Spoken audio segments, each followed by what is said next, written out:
Hello dear students, आज आप लोगों को पांचवा लेक्चर इलेक्ट्रोकेमिस्ट्री का देने वाला है। Faraday's law with numerical. Faraday का दो नियम है और इस पर आधारित कई सारे न्यूमेरिकल्स इंपॉर्टेंट होंगे जो आपको बताएंगे। सबसे पहली बात कि फैराडेज लॉ होता है सभी एग्जाम के दृष्टिकोण से काफ़ी इंपॉर्टेंट होता है, ठीक है। चाहे कोई कॉम्पिटिटिव का एग्जाम हो या किसी बोर्ड का एग्जाम हो, तो सभी बोर्ड के लिए भी इंपॉर्टेंट है, सभी कंपटीशन के लिए भी इंपॉर्टेंट है। सो गाइस, आप वीडियो को शुरू से अंत तक देखो और लास्ट में जो HW दिया जाए जरूर उसको बनाओ, ठीक है। तभी तुम बना सकते हो जब तुम शुरू से अंत तक देखोगे। इसलिए जो बच्चे कंटिन्यू रहेंगे वो बना पाएंगे और बीच से छोड़ के तो बिल्कुल नहीं जाना, ठीक है। और लास्ट में देखेंगे कितना आसान क्वेश्चन है, बहुत आसान रहता है, बट उसके लिए कंडीशन है कि आप शुरू से अंत तक वीडियो को देखो, ठीक है। और जो बच्चे वीडियो देख लेते हैं, ग्रुप में जो PDF भेजते हैं उसको तो 110% बुक में नोट करते जाओ, तो एक नोट्स आपका तैयार हो जाएगा, ठीक है। मैं बार बार बोलता हूँ, जिसको प्रॉब्लम लगे वो हमारे वेबसाइट gcchg.com पे जाके विजिट कर सकते हैं। देखिए www.gcchg.com, आप यहाँ पर भी जाके विजिट कर सकते हैं, ठीक है। मिल जाएगा यहाँ पर भी आपको PDF। चलिए तो स्टार्ट करते हैं। आज बिना समय गवाए फैराडेज लॉ आपको बता रहे हैं, ठीक है। सबसे पहले तो ये जानिए, फैराडे एक वैज्ञानिक का नाम है और कई सारे बच्चे फिजिक्स में भी केमिस्ट्री में भी फैराडे का कांस्टेंट वैल्यू यूज करते हैं, बट वो वैल्यू आया कहाँ से और कितना होता है, उसको हम कैलकुलेटिंग में कितना लेते हैं, ये तमाम क्वेश्चंस का आंसर आपको बताएंगे। फॉर एग्जाम्पल, फैराडेज लॉ में एक मोल इलेक्ट्रोड में 96,500 कैलकुलेशन के लिए लेते हैं। कैलकुलेशन के लिए लेते हैं, याद रखना स्टैंडर्ड है, लेकिन उतना होता नहीं है, वो एक अप्रोक्सीमेटली वैल्यू है। तो कितना होता है वो भी मैं आपको बताऊंगा और कैसे आएगा वो भी मैं आपको बताऊंगा। पहले आप सबसे पहले जो न्यू व्यूवर है चैनल को सब्सक्राइब कर ले, ठीक है। जो बच्चे कंटिन्यू वॉच कर रहे हैं लाइक तो 100% करो, ठीक है, और कमेंट करो। चलो लिखो, चलो स्टार्ट करते हैं। सबसे पहले बता देते हैं फैराडेज क्या है। फैराडे विद्युत की मात्रा की सबसे बड़ी इकाई है। देखो, सबसे बड़ी इकाई है किसका, यहां पर देखो, विद्युत की मात्रा, विद्युत धारा मत कर देना, विद्युत की मात्रा, जितना क्वांटिटी में हमको इलेक्ट्रिसिटी जाएगा उसकी सबसे बड़ी, सबसे लार्जेस्ट यूनिट क्या होगा, फैराडे होगा। चलो यहां पर लिख देते हैं फैराडे। चलो, एक मोल इलेक्ट्रॉन पर कुल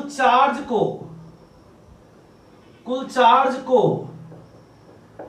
एक फैराडे कहा जाता है, ठीक है। एक फैराडे कहा जाता है, सबको समझ में आ रहा, एक फैराडे कहा जाता है। अब देखो, इसे किससे डिनोट किया जाता है, कैपिटल F से डिनोट किया जाता है, सबको पता है, किया जाता है। अब देखो यहां पर चौथा पॉइंट जो सबसे इंपॉर्टेंट है, इसके लिए एक फैराडे में 96,500 कूलम होते हैं। ये बहुत स्टैंडर्ड है, बहुत मानक चीज है, फिजिक्स में भी यूज होता है, केमिस्ट्री में भी यूज होता है। मैं पहले भी बोल चुका हूं, ये इसके स्टैंडर्ड है और ये अप्रोक्सीमेटली वैल्यू है, ठीक है। एक्चुअली इसका वैल्यू कितना होगा वो आपको मैं करके दिखाता हूं, ठीक है, और इसी स्टेटमेंट से निकलेगा, कहीं बार से हमको नहीं लाना है। चलिए फर्स्ट ऑफ ऑल स्टार्ट करते हैं। देखेंगे विद्युत की सबसे बड़ी मात्रक, विद्युत की धारा की सबसे बड़ी इकाई या मात्रक बोल सकते हैं फैराडे होगा, ठीक है। अब कितना में होगा, एक मोल इलेक्ट्रॉन का जो कुल चार्ज होगा उसको एक फैराडे बोलेंगे। देखो, एक मोल इलेक्ट्रॉन चार्ज, एक मोल इलेक्ट्रॉन टोटल चार्ज लिखते हैं, ठीक है। Total charge is equal to 1 Faraday, ठीक है, 1 फैराडे। अब यहां पर देखते हैं कि यहां पर कहते हैं इसको F से डिनोट किया जाता है, ठीक है। चलो लिखते हैं 1 मोल, तो 1 मोल में टोटल नंबर ऑफ इलेक्ट्रॉन कितना होगा, 1.6.022 इंटू 10⁻³ इलेक्ट्रॉन कितने में, 1 मोल में इतना लिख सकते हैं ना, 1 मोल में 6.022 into 10⁻23 electron. Total charge is equal to 1 Faraday. That's clear. अब देखो, एक मोल एक इलेक्ट्रॉन पर चार्ज कितना होता है, एक इलेक्ट्रॉन पर 1.6 इंटू 10⁻19 कूलम ये चार्ज होता है। कितने पे, एक इलेक्ट्रॉन पर इतना चार्ज होता है। ठीक है, तो हमारे पास इतना इलेक्ट्रॉन है, तो टोटल चार्ज क्या हो सकता है, चलो मल्टीप्लाई करते हैं।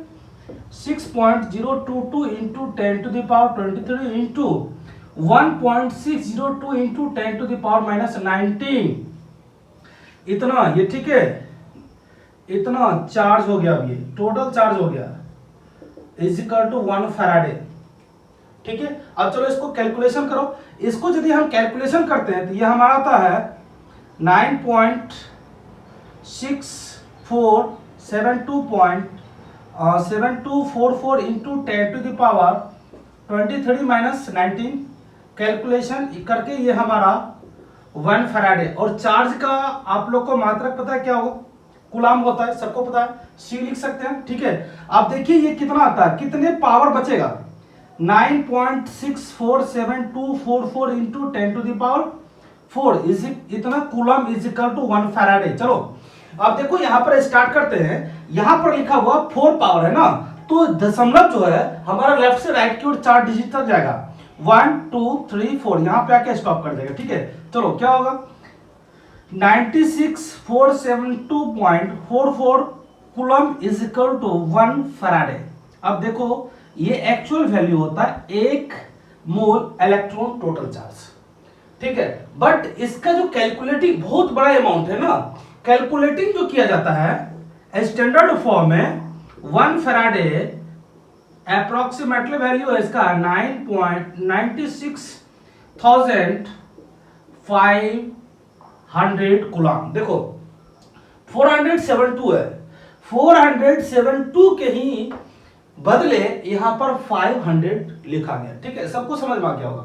ये एक्चुअल वैल्यू आता है और ये स्टैंडर्ड वैल्यू है कैलकुलेटिंग करने के लिए। ठीक है, अब देखो ये कितना में कैलकुलेट हुआ और कैसे कैलकुलेट हुआ, इसको जरा सा यहां पर देखो। एक mole electron is equal to कितना, 9605,000 कूलम। ठीक है, सबको समझ में आ रहा। अब यहां पर देखो होता क्या है, यहां पर सपोज दैट एजी पर 1 चार्ज, एजी 1 इलेक्ट्रॉन लेकर के, एजी आयन 1 इलेक्ट्रॉन लेकर के एजी बन जाता है। ठीक है, तो यहां पर एजी जो है, एजी 1 मोल है और इलेक्ट्रॉन भी 1 मोल है। नहीं, एजी 1 मोल है, इलेक्ट्रॉन भी 1 मोल है। इस सिचुएशन में क्या होगा, इस सिचुएशन में ऐसा होगा कि 1 मोल एजी के लिए 1 मोल इलेक्ट्रॉन की जरूरत है, तो 1 मोल इलेक्ट्रॉन में टोटल चार्ज कितना होगा, तो इसका मतलब 1 एजी प्लस से एजी बनाने के लिए हमको 96,500 कूलम की आवश्यकता होगी। अब दूसरा देखिए, Cu2 प्लस 2 इलेक्ट्रॉन लेकर के ये क्या बन जाएगा, Cu बन जाएगा। अब ये देखिए Cu2 प्लस क्या आगे एक है, 1 मोल, 1 मोल Cu प्लस 2 से Cu होने के लिए कितने मोल इलेक्ट्रॉन का जरूरत हुआ, 2 मोल। नहीं, 2 मोल हुआ नहीं, पहला के लिए एजी के लिए 1 मोल था, Cu के लिए 2 मोल हो गया। इसके लिए 96,500 कूलम है, तो इसके लिए कितना कूलम होगा, 96,500 गुना 2, इतना से गुना करेंगे तब Cu2 प्लस का 1 मोल Cu में कन्वर्ट होगा। ठीक है, अब तीसरा देखिए, Al3 प्लस एल्यूमिनियम में चेंज होगा तो 3 इलेक्ट्रॉन लेगा, तब ये एल्यूमिनियम में चेंज होगा। देखो यहां पर 1 मोल एल्यूमिनियम यदि 3 प्लस एल्यूमिनियम में चेंज होता है तो इसके लिए 3 मोल इलेक्ट्रॉन का जरूरत होता है।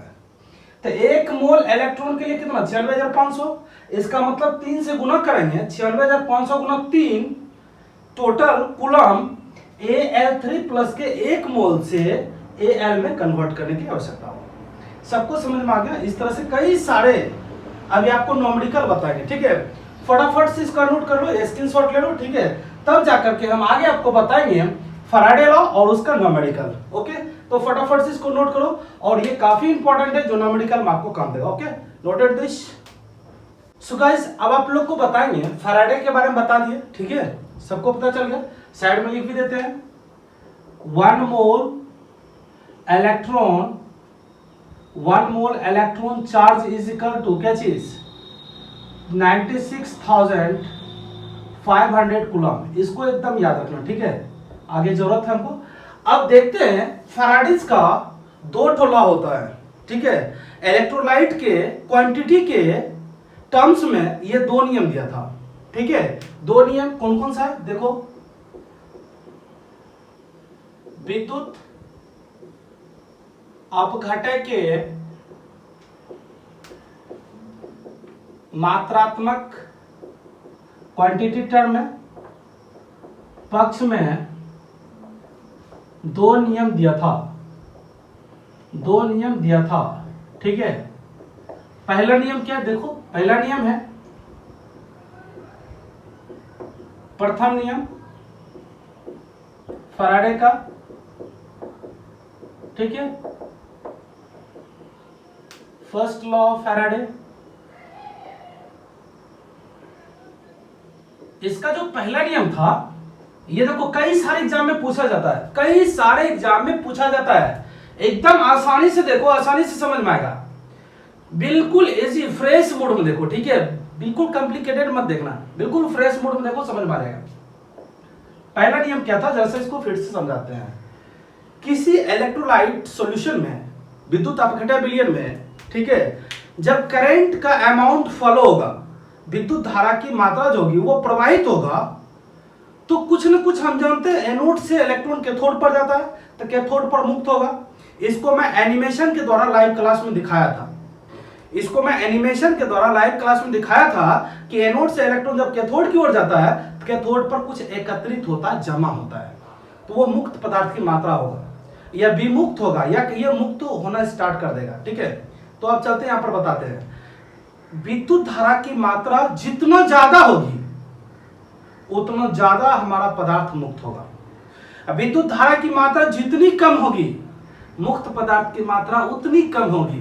तो स्पष्ट हो गया, हमारे कहने का मतलब है कि स्पष्ट हो गया, मुक्त पदार्थ की मात्रा जो होगी विद्युत धारा के सीधा समानुपाती होगी। तो लिख सकते हैं इसको, चलिए लिखते हैं, किसी विद्युत अपघटय इलेक्ट्रोलाइट सॉल्यूशन, विद्युत अपघटय विलयन में प्रवाहित विद्युत धारा की मात्रा इलेक्ट्रोड पर मुक्त पदार्थ की मात्रा, या यहां पर कहीं कहीं निक्षेपित मिलेगा, कहीं पे विमुक्त मिलेगा, सबका मतलब एक ही है, ठीक है। मुक्त पदार्थ की मात्रा के समानुपाती होता है, दैट्स क्लियर। यही तो नियम है हमारा, यही फैराडे का पहला नियम है। सपोज कर लेते हैं, माना कि मुक्त या निक्षेपित पदार्थ की मात्रा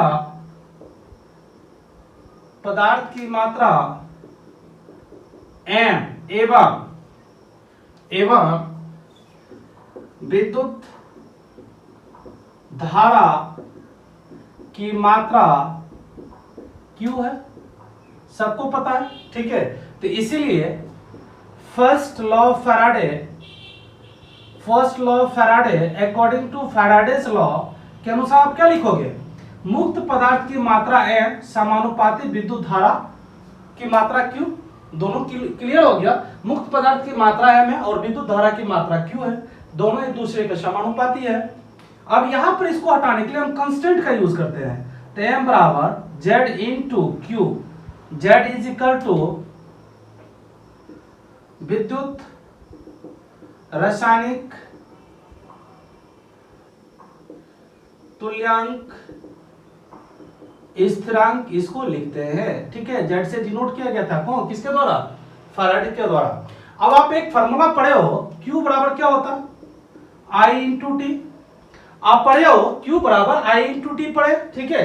तो यहां पर हम लिख सकते हैं M बराबर Z into I into T, ऐसा लिख सकते हैं। कहीं कहीं पर C होगा, I के स्थान पर कहीं कहीं पर C होगा, इसका मतलब वो करंट को ही डिनोट करेगा, ठीक है। अब चलते आगे, यहां पर लिखते यदि 1 एम्पियर की धारा 1 सेकेंड तक प्रवाहित किया जाए तो क्या हो सकता है, जैसा देखो 1 एम्पियर की धारा मतलब I बराबर 1 एम्पियर और टाइम कितना 1 सेकेंड तक होगा। यदि इस दोनों का वैल्यू हम उठा करके इस फैराडे के फर्स्ट लॉ में रख देंगे तो क्या हो जाएगा, M is equal to Z into 1 into 1, क्योंकि I का भी मान 1 है और T का भी मान 1 सेकेंड हम सपोज किए, तो क्या हो सकता है, then we have get M is equal to Z। तो इस सिचुएशन में क्या होगा, M Z के इक्वल हो जाएगा। तब हम लिख सकते हैं यदि 1 एम्पियर की धारा 1 सेकेंड तक प्रवाहित की जाए तो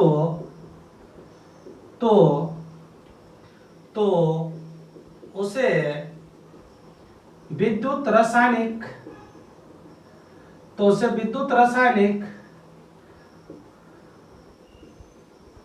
तुल्यांक कहा जाता है, ठीक है। सबको समझ में आ गया, यानी उसको हम जेड बोलेंगे, ओके। ये आपका काफी इंपॉर्टेंट है, सो फटाफट इसका नोट कर लो या स्क्रीनशॉट ले लो। इससे रिलेटेड अभी आपको न्यूमेरिकल बताने वाले, ठीक है, 1-2 न्यूमेरिकल बताएंगे, तब फैराडे का सेकंड लॉ बताएंगे, ओके। तो फटाफट से आप इसको नोट करो, ठीक है।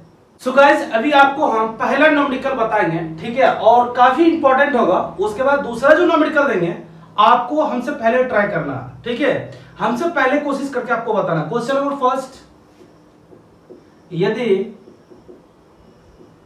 किसी विद्युत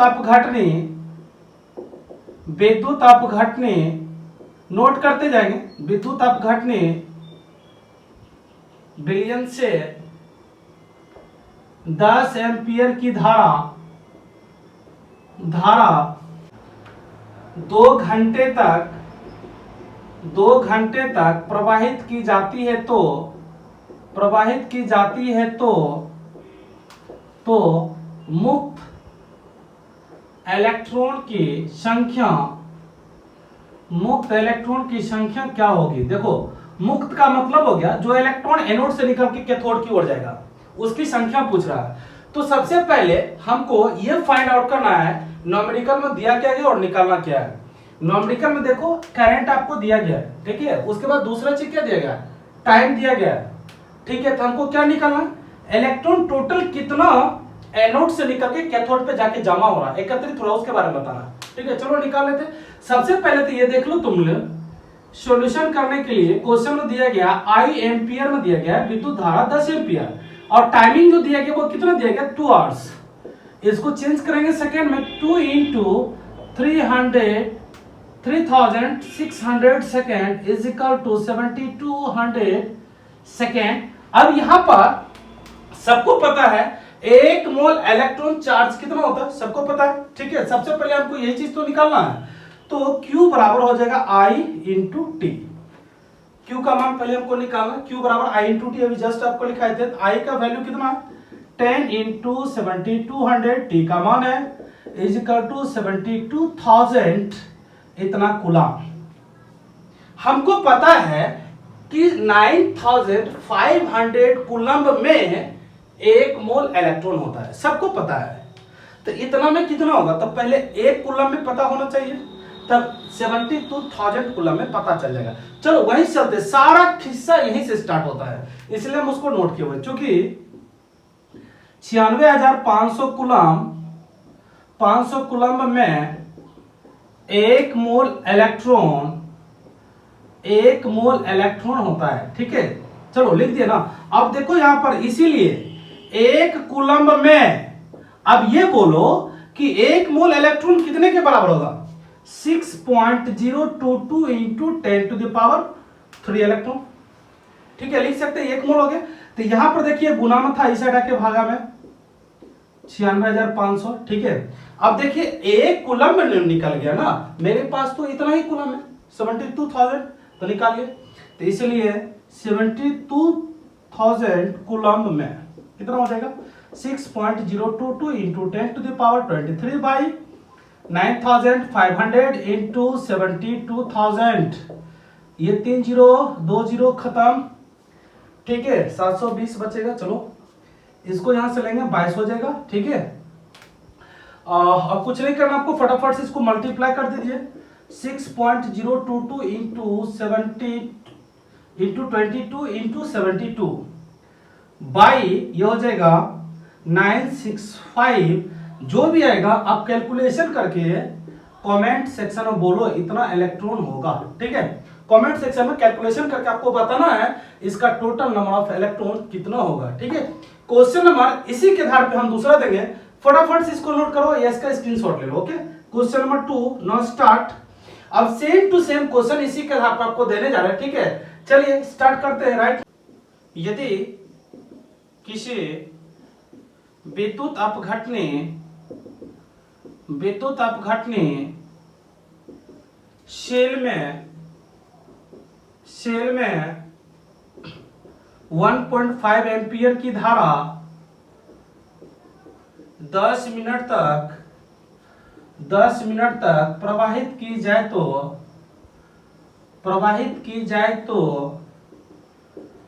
तो कैथोड पर एकत्रित या मुक्त एकत्रित कुल इलेक्ट्रॉन की संख्या क्या होगी। एकदम सेम टू सेम ऊपर के जैसा ये वाला, तो आप आसानी से बना सकते हो, कुछ नहीं है। ठीक है, इसमें भी वही कंडीशन है, एम्पियर दिया हुआ है। ठीक है, टाइम दिया हुआ है, प्रवाहित की जाए तो कैथोड पर एकत्रित कुल इलेक्ट्रॉन की संख्या। याद रखेंगे एनोड से हमेशा कैथोड पर ही इलेक्ट्रॉन जाएगा। ठीक है, एनोड पे नहीं आएगा, इस चीज को तुम एश्योर हो किसी भी एग्जाम के लिए। ठीक है, चलो फटाफट से इसका क्या करो, कैलकुलेशन कर लो। सबसे पहले देखो यहाँ पर आई दिया गया कितना 1.5 एम्पियर। ठीक है, और टाइम दिया गया कितना 10 सेकेंड, इसको 10 मिनट, सॉरी इसको किसमें चेंज करना, सेकेंड में। 10 into 600 is equal to 10 into 60 is equal to 600 second. चलो सेकेंड में कन्वर्ट कर लिया। अब आप पढ़े हो फॉर्मूला Q बराबर I इंटू टी। तो I का वैल्यू देखिए 1.5 है, T का वैल्यू 600 है। पुट कीजिए 1.5 इंटू 600। ठीक है, यदि यहां से एक पॉइंट गायब करते हैं तो ये दशमलव खत्म हो जाएगा। ठीक है, अब ये देखिए 15 6 90 यानी 900, ये हमारा कूलम हो गया। ठीक है, अब देखिए सेम टू सेम ऊपर वाला ही फंडा निकालना। यहां पर 72,000 है, यहां पर कितना है 900।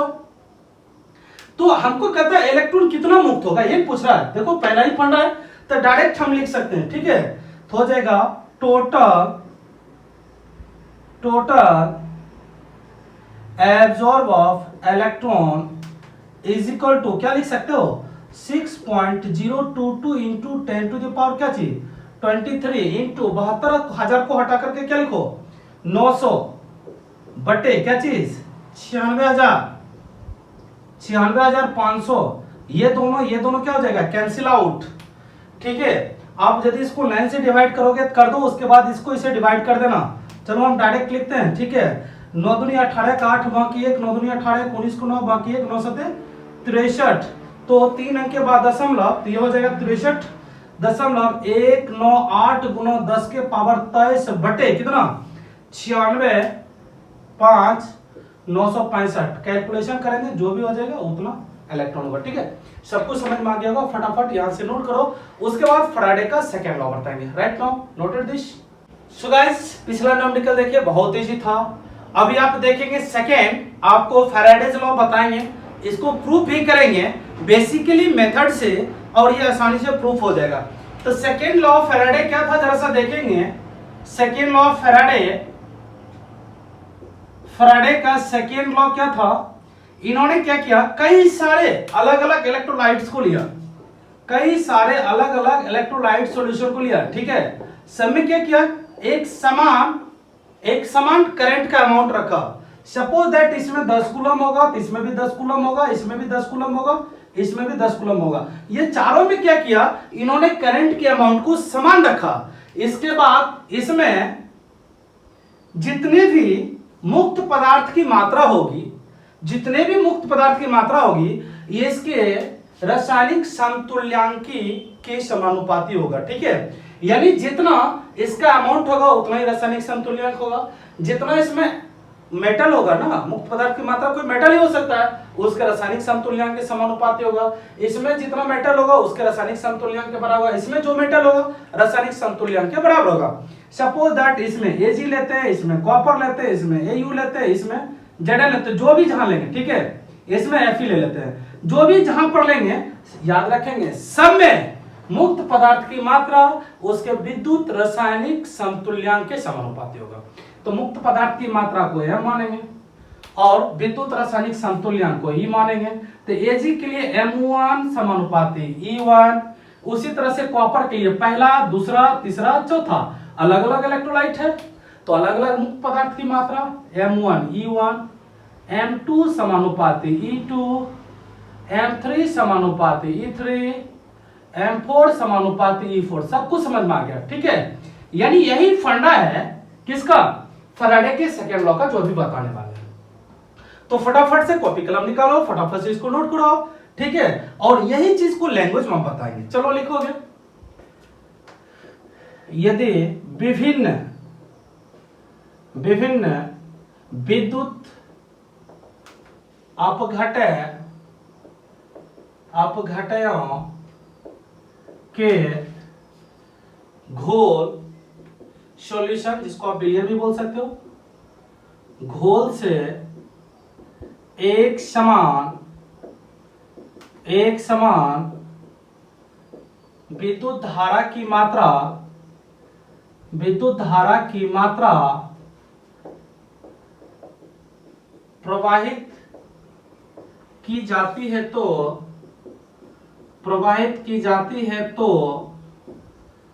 तो मुक्त पदार्थ की मात्रा उसके विद्युत रासायनिक समतुल्यांकों के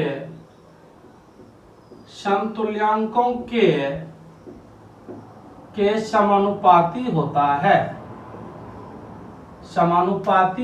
है। सबको क्लियर यहां से समझ में आ गया। देखो जितना चीज हमने यहाँ पर थ्योरिकल पोर्शन दिया, उसी का ये क्या है, उसी का ये व्यंजक एक्सप्रेशन है। इसी व्यंजक को अब यहां से हम फिर से नोट करेंगे, ठीक है। चलो यहां पर सपोज करते हैं,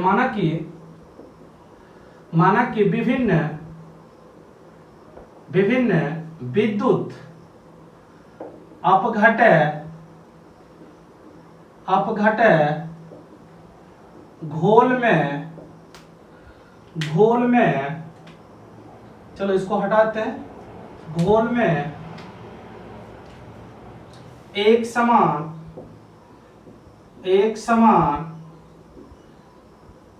विद्युत की मात्रा प्रवाहित की जाती है तो मुक्त पदार्थ की मात्रा देखो अलग अलग है, तो हम अलग अलग मान सकते हैं। क्रमशः M1, M2, M3 dot dot और होगा तो और आ जाएगा, ठीक है। M4 M5 आ सकता है, डॉट डॉट डॉट है। एवं इसका रासायनिक समतुल्यांकी क्रमशः, अब पहला के लिए क्या हो जाएगा E1, दूसरा के लिए E2, तीसरा के लिए E3, चौथा होगा तो डॉट डॉट E4 होगा। इसलिए किसे, second law of Faraday, from second law of Faraday, यदि सेकेंड लॉ ऑफ फैराडे से चले, from second law of Faraday से चले तो क्या हो जाएगा, M समानुपाती E, ऐसा किसने बताया? फैराडे। लेकिन अलग अलग के लिए तो अलग अलग होगा। यदि यहां पर लेते हैं फॉर फर्स्ट पहला विद्युत अपघट्य के लिए लेंगे तो क्या हो जाएगा? M1 समानुपाती E1 होगा कि नहीं होगा? अब फिर चलेंगे फॉर सेकेंड इलेक्ट्रोलाइट के लिए चलेंगे तो क्या हो जाएगा? M2 समानुपाती E2 हो सकता है कि नहीं हो सकता है? फिर चलेंगे फॉर थर्ड इलेक्ट्रोलाइट के लिए चलेंगे तो क्या हो जाएगा? M3 समानुपाती E3, चौथा होगा तो इसी तरह से होते रहेगा। अब समानुपाती को हटाने के लिए हम कांस्टेंट टर्म का यूज करेंगे तो क्या हो सकता है? M1 बराबर K इंटू E1, फिर इसका देखिए सेकेंड के लिए M2 बराबर K इंटू E2, फिर तीसरा में देखिए क्या हो जाएगा? M3 बराबर K into E3, where total में K is equal to constant, K स्थिरांक है, ठीक है। अब देखिए तब इधर E1 गुना में है, इस साइड आके भागा में हो जाएगा तो K का मान निकल जाएगा यहाँ पर। तो M1 बटे क्या चीज? E1 बराबर K हो गया क्या? एकदम हो जाएगा, ठीक है। अब देखो दूसरा के लिए क्या हो जाएगा? M2 इधर ये गुना में, इधर ये भागा में, क्या चीज? E2 बराबर क्या चीज? K। इसको इक्वेशन फर्स्ट सपोज कर लो, इसको इक्वेशन सेकंड सपोज कर लो, ठीक है। उसके लिए क्या हो जाएगा बोलो? तो इसके लिए हो जाएगा तीसरा के लिए M3 बटे E3 is equal to K, इसको equation second suppose, third suppose कर लो। अब और भी इक्वेशन आ सकता है, M4 बटे E4 बराबर K, M5 बटे E5 बराबर K, सब में बराबर K कांस्टेंट हो जाएगा। Therefore we have get M1 by E1 is equal to M2 by E2 is equal to M3 by E3 is equal to क्या चीज? K। इस तरह से ये आते रहेगा, सॉरी बराबर और भी होगा तो और भी डॉट डॉट करते हैं, बराबर क्या हो जाएगा? क्या हो जाएगा? कांस्टेंट हो जाएगा। अब यहां से हम दो विद्युत इलेक्ट्रोलाइट के लिए लेके चलते हैं, दो इलेक्ट्रोलाइट के लिए लेके चलते हैं, तो एक फर्स्ट के लिए दूसरा सेकंड के लिए, और भी हम ले सकते हैं, ठीक है। दो का कंपैरिजन करके फार्मूला निकाला गया फैराडे लॉ का। तो सेकंड लॉ फैराडे में दो को लेते हैं, चलते हैं समीकरण किसे किसे? एक तथा दो से। तो क्या लिख सकते हो? M1 by E1 is equal to क्या चीज? M2 बाई क्या चीज? E2। आप ऐसा लिख सकते हो, क्योंकि K इक्वल है, ये कैंसिल आउट हो जाएगा, इसलिए M1 बाय M2 बराबर M2 bye E2, M1 bye E1 बराबर M2 bye E2, K cancel हो गया, सेम टू सेम है। अब चलो क्या करते हैं, यहां पर नोट करते हैं। यहां पर हम देखते हैं E1 इधर भागा में, उधर जाके गुना में, M2 इधर गुना में, इधर आके भागा में, तो M1 by M2 is equal to E1 by E2 मैं लिख सकता हूं, एकदम लिख सकते हैं। आप पढ़े हो first law of Faraday, first law of Faraday में आप क्या पढ़े हो? बोलो फटाफट से। M बराबर Z इंटू क्या चीज? I into T.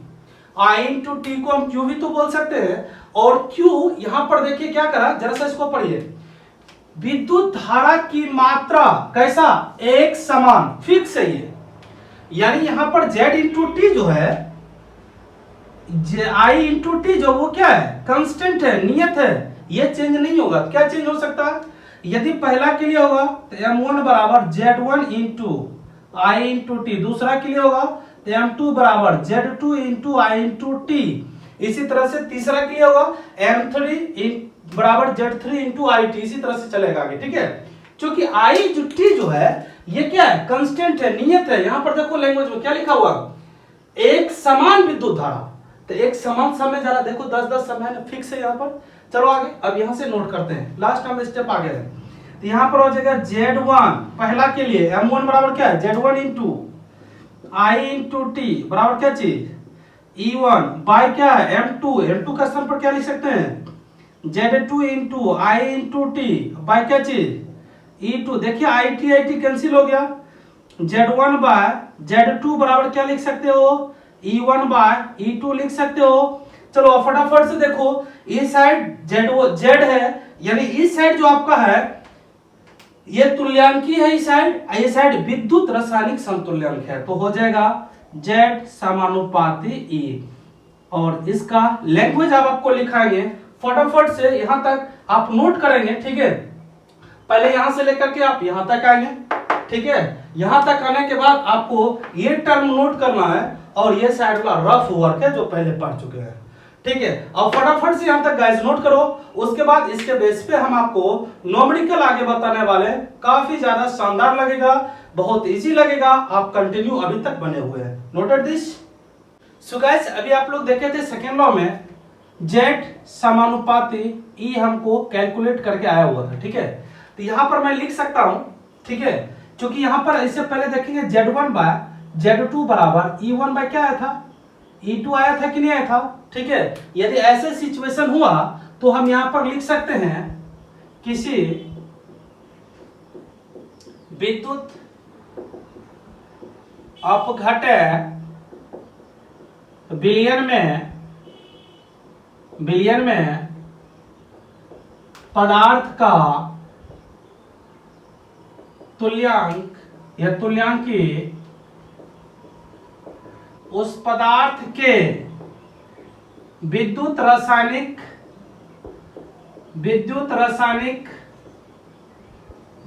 रासायनिक इसको जेड से नोट करते हैं, विद्युत रासायनिक समतुल्यांकी के समानुपाती होता है। सबको पता हो गया, ठीक है। ये जो निकला इसी लैंग्वेज से ये निकल गया। अब हम अलग अलग बिलियन लेते हैं, अलग अलग बिलियन में हम निकाल करके देखते हैं कि एक समान समतुल्यांक से पदार्थ की मात्रा का चार्ज निकलता है कि नहीं निकलता, यानी एक समान विद्युत धारा की मात्रा निकलता है कि नहीं निकलता। निकलेगा तो फैराडे का सेकेंड लॉ सही है, नहीं निकलेगा तो फैराडे का सेकेंड लॉ गलत हो जाएगा। चलिए अब निकालते कैसे हैं, उसके लिए आपको हम कुछ सॉल्यूशन लेते हैं। यदि सॉल्यूशन लेंगे AgNO3 silver nitrate, CuSO4 copper sulphate एवं H2SO4 जिसको गंधक अम्ल बोलेंगे या सल्फ्यूरिक अम्ल बोलेंगे, से एक एक कूलाम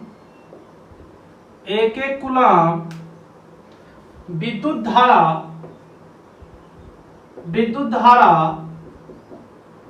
प्रवाहित की जाती है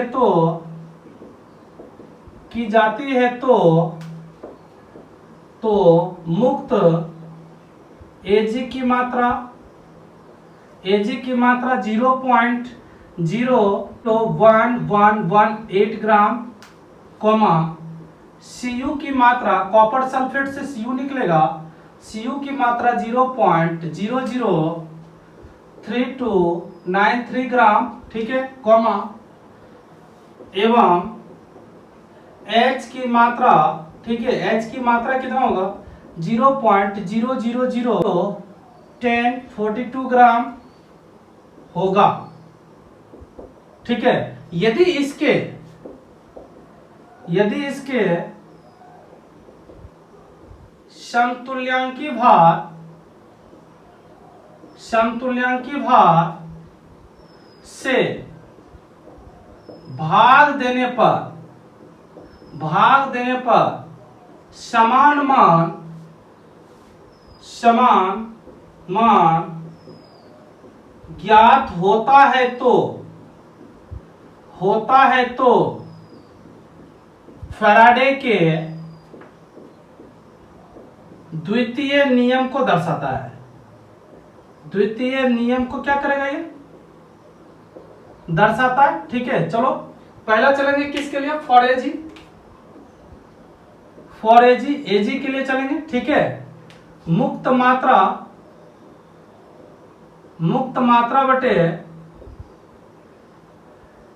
समतुल्यांकी भार आप याद रखेंगे। तो समतुल्यांकी भार बराबर क्या होगा, इसका हम पीछे भी क्लास में बता चुके हैं। समतुल्यांकी भार बराबर क्या होगा, अनुभार बटे संयोजकता बता चुके हैं, ठीक है। इसलिए किंतु परंतु मत करना, नहीं तो बहुत बार मारेंगे। डांटना मेरा फर्ज है, ठीक है, क्योंकि हम बता रहे हैं और आपको पढ़ते हुए जाना है। ऐसा नहीं कि सर डांट रहे हैं चलो बहुत खराब लगा, नहीं, आपको इसे सीख लेना और आगे बढ़ना। ओके चलो एजी के लिए चलेंगे। तो एजी की मुक्त पदार्थ की मात्रा कितनी होगी देखिएगा, ये कैलकुलेट किया हुआ अमाउंट है, ठीक है, ऐसा नहीं कि हम अपने मन से लिखे हैं, ये जहां भी देखेंगे कैलकुलेट किया हुआ वैल्यू है, आपको बताएंगे सिखाएंगे भी। अभी चलिए सीखिए पहले। तो अभी निकालने के लिए चलेंगे 0.01118 ग्राम बाई सिल्वर का यदि हम तुल्यांकी भार निकालेंगे तो सिल्वर का अनुभार कितना होगा 107.8 और सिल्वर की संयोजकता 1 होगी क्योंकि Ag प्लस होता है, तो 107.8, ठीक है। कैलकुलेशन करेंगे तो 96,500 कूलम आएगा अप्रोक्सीमेटली, ठीक है, करके देखना एकदम आएगा। चलो दूसरा चलेंगे, किसके लिए, दूसरा हमारे पास कॉपर है फॉर सीयू के लिए चलेंगे, वही होगा मुक्त मात्रा। मुक्त मात्रा देखिए सीयू का कितना निकला हुआ, लुक एट 0.003293 0.003293 बाई कॉपर का देखो तुल्यांकी भार क्या होगा, कॉपर के बारे में हम जानते हैं Cu प्लस प्लस होता है, Cu पर 2 प्लस होता है, तो कॉपर का परमाणु भार कितना होगा 63.5 बटे संयोजकता 2। यदि डिवाइड करेंगे तो क्या हो जाएगा 31.75, सबको पता है। तो डिवाइड करेंगे इसको 31.75 से, तो डिवाइड करके ये भी अप्रोक्सीमेटली आएगा कितना 96,500 कूलम, ये भी आएगा, ठीक है। अब तीसरा चलेंगे किसके लिए, फॉर H हाइड्रोजन के लिए। तो हाइड्रोजन की मुक्त मात्रा कितना देखिए, मुक्त मात्रा हुआ H की मात्रा कितना 0.001042 0.0001042 बाई क्या चीज एक हाइड्रोजन का हम चलेंगे तो हाइड्रोजन पर कितना चार्ज होता है H प्लस होता है कि नहीं होता, सबको पता है।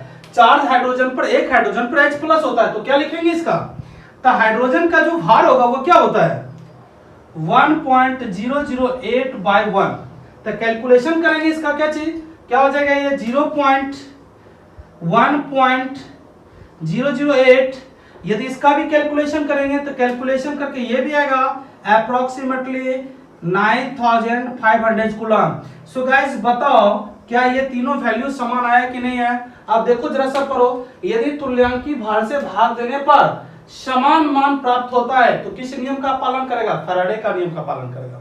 सबको समझ में आ गया होगा, ठीक है। और तुल्यांकी भार किसी का भी निकालना हो तो अनुभार बटे संयोजकता से भागा दे देना, तुल्यांकी भार आ जाएगा, ठीक है। यहाँ पर हाइड्रोजन का अनुभार इतना होगा, संयोजकता एक चार्ज है 1 प्लस, यहाँ पर 2 चार्ज था बटे 2 कर दिया, यहाँ पर 1 प्लस था 1 कर दिया, यही करना और कुछ नहीं करना। सो फटाफट से आप इसको नोट करो टोटल को, उसके बाद और भी न्यूमेरिकल आप बताना है, ठीक है, और भी न्यूमेरिकल बताना। अब चूंकि आपको फैराडे लॉ अभी तक में हुआ था, अब आपको न्यूमेरिकल बताना है। हमको आशा है कि आप बहुत अच्छे समझ गए होंगे और आराम से देखे होंगे, 100% समझ में आ गया। फटाफट से नोट करो, हम आप न्यूमेरिकल इस पर देंगे। सो गाइस नोट कर लिए होंगे, देखेंगे पहला न्यूमेरिकल काफी इजी है, आप आसानी से बना सकते हो, खुद से बना सकते हो, ट्राई कर सकते हो, ठीक है, क्योंकि आपको ऐसा न्यूमेरिकल हम पीछे बता चुके हैं, इसलिए किंतु परंतु का तो यहाँ सवाल ही नहीं उठता। चलो स्टार्ट करते। यहाँ पर क्या लिखा हुआ है, निम्नलिखित में कितने इलेक्ट्रॉन प्राप्त होंगे। सबको पता है इलेक्ट्रॉन कैसे निकालना है, 1 मोल में 1 मोल चार्ज में कितना इलेक्ट्रॉन होगा 96,500 कूलम, 96,500 कूलम, जो कैलकुलेशन करने के लिए लिया जाता है, आपको पहले ही बता चुके हैं। अब देखेंगे पहला जो न्यूमेरिकल बनेगा, पहला जो न्यूमेरिकल होगा काफी इजी है। यहां पर कहता है 9,000 कूलम में कितने इलेक्ट्रॉन निकलेंगे, तो पहले 1 कूलम में पता करना होगा आपको, ठीक है। और स्टैंडर्ड जो मानक होता है वो आपको पता है 96,500 कूलम में कितना 1 मोल इलेक्ट्रॉन होता है, सबको पता है 1 मोल इलेक्ट्रॉन होता है कि नहीं होता है। चलो लिखो, तो 96,500 कूलम बराबर क्या चाहिए 6.022 गुना 10 के पावर 23 इलेक्ट्रॉन। अब बोलो इतना बराबर इतना हुआ, तो इसलिए मेरे पास 1 कूलम का पता जाए चल जाए, 1 कूलम बराबर 6.022 गुना 10 के पावर 23 बटे, अब इधर ये गुना में, इधर आके क्या चाहिए भागा में 96,500 500। क्लियर हो गया, इतना इलेक्ट्रॉन होगा। और आपके पास कितना कूलम में है क्वेश्चन में, 9000 कूलम में निकालना, इसीलिए 9000 कूलम में। अब मेरे पास तो 1 कूलम निकल चुका है, 1 कूलम में इतना इलेक्ट्रॉन, तो 9000 में कितना होगा, सीधी बात है मल्टीप्लाई कर देना। चलो देखो 6.022 into 10 to the power 23 by 96,500 into 9000, ये 0 कैंसिल आउट हो गए, ठीक है। इसका करेंगे तो ये 22 हो जाएगा, ओके। अब आप इसका डिवाइडेशन कर लो, क्या हो जाएगा ये 9 दूनी 18 का 8 बाकी 1 9 दूनी 18 1 19 9 7 9 छक 54, ठीक है। तो 9 छक 54 3 अंक के बाद दशमलव बटे 965 इलेक्ट्रॉन गुना 10 के पावर 22, सॉरी 10 के पावर 22 इलेक्ट्रॉन। गाइस इससे पहले जो न्यूमेरिकल पहला आपको फर्स्ट लॉ में बताए हुए थे, उसमें कैलकुलेशन देखेंगे मिस्टेक होगा पहला ही न्यूमेरिकल में, उसको सुधार कर लेंगे आप, ठीक है। ऐसा नहीं कि आप गलत है तो उसको गलत ही नोट करोगे, ठीक है। मैं नोटिस कर दिया, आप उसको सुधार लेना। पहला फैराडे का नियम जो बताया पहला न्यूमेरिकल में, कैलकुलेट साइड मिस्टेक है उसको सुधार कर लीजिएगा, नहीं होगा तो ठीक ही होगा, ठीक है। आई थिंक कि हमको लगता है मिस हो गया, उसमें कैलकुलेशन आप कर लेंगे, चलेंगे। अब देखिए इसमें क्या है, दूसरा पोर्शन क्या कहता है, जरा से इसका दूसरा पोर्शन देखते हैं। इसमें कूलम नहीं दिया हुआ है, इसमें अमाउंट नहीं दिया गया, लेकिन करंट का वैल्यू दिया गया और टाइम दिया गया। करंट दिया गया, टाइम दिया गया, तो क्यू निकाल लेंगे। चलो क्यू बराबर क्या हो जाएगा, आई इंटू टी। तो आई का वैल्यू कितना देखेंगे 10 एम्पियर 10, और टी का वैल्यू कितना 50 सेकेंड। चलो 50 गुना कर दो तो बराबर 500 कूलम। देखो कूलम निकल गए सेम टू सेम, तो इसी के बेस पे ये 9000 कूलम में इतना हुआ, तो भाई 500 कूलम में कितना होगा देख लो। तो 500 कूलम में कितना होगा बोलो, 6.022 गुना 10 के पावर 23 बटे कितना 96,500 गुना कर दो 500, इतना इलेक्ट्रॉन होगा। सेम टू सेम यहाँ पर 9000 है ना, तो 9000 को हटा करके हम यहाँ पर 500 लगा दें, कुछ नहीं करना। चलो इसको इसे कैंसिल आउट कर देंगे, 5 से काटो 19 25 95 1 5 15 3, 6.022 गुना 10 के पावर 23 बटे 193 इलेक्ट्रॉन होगा इसका आंसर। बहुत इजी है, ठीक है। देखो कितना इजी था, फटक से एक लाइन बन गया, इसको नोट करोगे, ठीक है। और हम आशा करते हैं बहुत आपको आसान लगा होगा। आप एक बार रिवीजन कर लेंगे और कॉपी पर जो लिखे फैराडे का फर्स्ट लॉ सेकंड लॉ बिल्कुल कंठस्थ उसको कर लो, क्योंकि अगला जो वीडियो आएगा फैराडे के फर्स्ट लॉ और सेकंड लॉ पर फुल्ली न्यूमेरिकल का वीडियो रहेगा, ठीक है। बहुत शॉर्ट वीडियो रहेगा लेकिन फुल्ली न्यूमेरिकल होगा, जो रिलेटेड टू ऑलवेज दिस, और वो रहेगा JEE plus NEET plus board any other competitive examination, ठीक है। तो आप नोट कर लेंगे इसको। सो गाइस समझ गए होंगे। अब आप लोगों को अभी जितना बताया है उससे रिलेटेड क्वेश्चन थे, नाउ स्टार्ट।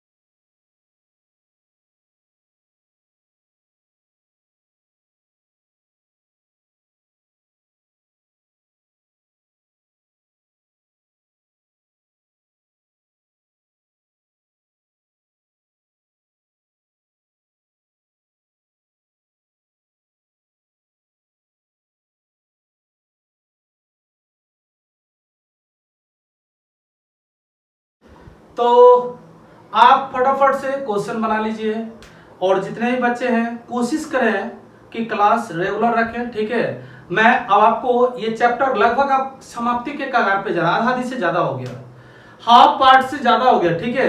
3-4 लेक्चर और देंगे, ये चैप्टर आपका फिनिश हो जाएगा, ठीक है। और अगला जो आपका वीडियो आएगा फ्राइडे के फर्स्ट लॉ सेकंड लॉ से फुल्ली न्यूमेरिकल रहेगा, तो उसको आप देख लेना। और बेसिक फैक्ट्स जो बताए थे, some important terms of electrolytes, उसको भी आप याद कर लेंगे, जिसमें ओम्स लॉ था, इलेक्ट्रोलाइट था, रेजिस्टेंस था, रेजिस्टेंसिविटी था, जिसको रेजिस्टेंस कांस्टेंट बोलेंगे, कंडक्टेंस था, स्पेसिफिक कंडक्टेंस था, मोलर कंडक्टेंस था और आपका इक्विवेलेंट कंडक्टेंस था। ये 8 टॉपिक दिए थे एक ही आपको वीडियो में। तो इससे पिछले वाला वीडियो लेक्चर 4 जरूर जाके देखो, क्योंकि आगे जो न्यूमेरिकल बताएंगे लेक्चर 4 और लेक्चर 5 दोनों का जरूरत है। सो गाइस, लेक्चर आपको 5 कंप्लीट होगा, 4 नहीं होगा तो परेशानी होगी। लेक्चर 4 कंप्लीट होगा और ये लेक्चर कंप्लीट नहीं होगा फिर भी परेशानी होगी। इसलिए परेशानी खत्म करने के लिए थोड़ा सा टाइम देना है आपको। लेक्चर 4 और 5 कंप्लीट देख लेना, क्लियर हो जाएगा, ठीक है। तो मैं अब आपको बता दूं, फैराडे का जो नियम है वो एक्सपेरिमेंटल भी होगा। मैं एक्सपेरिमेंट करके दिखाऊंगा और सबसे पहले आप इसको फटाफट से नोट कर लो, ठीक है। और जितने भी बच्चे हो कोशिश करो पीडीएफ जो ग्रुप में है उसको कंटिन्यू नोट करो, और ग्रुप में या फिर स्पेशली नंबर पे तुम हमको लिखा हुआ मैसेज भी कर सकते हो। तो आप तब तक घर पे रहे, स्वस्थ रहे जब तक लॉकडाउन है, ठीक है। और सभी बच्चे कंटिन्यू मेहनत करें। मिलते हैं अगले वीडियो में, तब तक के लिए बाय बाय।